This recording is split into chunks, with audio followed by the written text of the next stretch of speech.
আসসালামু আলাইকুম, কেমন আছেন সবাই? আজকে হচ্ছে আমি একটা কাঠগোলাপের শাড়ি পেইন্টিং করব। তো এটা ছিল হচ্ছে সাদা রঙের হাফ সিল্কের একটা শাড়ি। ওই শাড়িতে আমি এখানে ওয়াশ করেছি। ওয়াশের ডিটেলিংটা এই ভিডিওতে দিতে পারিনি। এখানে মূলত আমি হচ্ছে দুইটা কালারে ওয়াশটা করেছি, হলুদ আর হচ্ছে নীল। হলুদ আর নীল একসাথে দিলে কিন্তু সবুজ হয়ে যায়। যেহেতু আমার রুমের মধ্যে লাইটিং ছাড়া আমি এখানে ভিডিওটা করছি, ওই কারণে কালারটা একদম স্পষ্ট আসছে না। তবে আমি হচ্ছে শেষে ছবি দিয়ে দিব। বাইরে যে ছবি তুলেছি ওই ছবিটা দেখলেই বুঝতে পারবেন এটার কালারটা কি আসছে। এই কালারটা আমার ভীষণ পছন্দের একটা কালার। এই কালারে আমি প্রায় 3-4টা শাড়িতেই ডিজাইন করেছি, তবে 2টা শাড়ি আপনাদেরও খুব পছন্দ হয়েছে, কারণ ওই 2টা শাড়ির অর্ডার অনেক বেশি আসে। যেমন এই কাঠগোলাপ শাড়িটা আর একটা হচ্ছে শিউলি ফুলের শাড়ি। এই সেম কালারের শাড়িতে আমি শিউলি ফুলের শাড়ি করেছি। এইখানে ওয়াশটা একটা কালার দেখা যাচ্ছে, এই আঁচলটাতেই মূলত এই সবুজ টাইপের কালারটাই, আর হচ্ছে পুরো ভিতরের শাড়িতে হচ্ছে হলুদ আর সবুজ 2টা কালারের ওয়াশ। বাইরে অনেক বৃষ্টি হচ্ছে, এখন প্রায় রাত 1টা বাজে আমি ভয়েস দিচ্ছি। আসলে হচ্ছে সময় পাওয়া যাচ্ছে না, ঠিক মতো ভয়েস দিতে পারছি না, ভিডিও রেগুলার দিতে পারছি না। সব মিলায় আর কি একদম অগোছালো হয়ে গেছি, কোনোভাবেই হচ্ছে গুছিয়ে আগের মতো কাজ করতে পারছি না।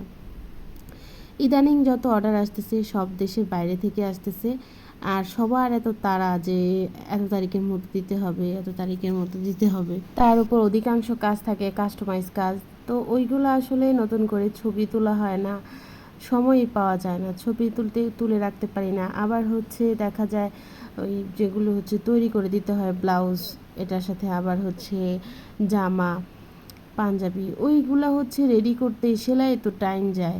কারণ আমি তো আর নিজে সেলাই করি না, পেন্টিং আমরা নিজেরাও করলেও হচ্ছে আমাদের যে সেলাইয়ের ক্যাপাসিটি ওইটা আসলে এখনও কম।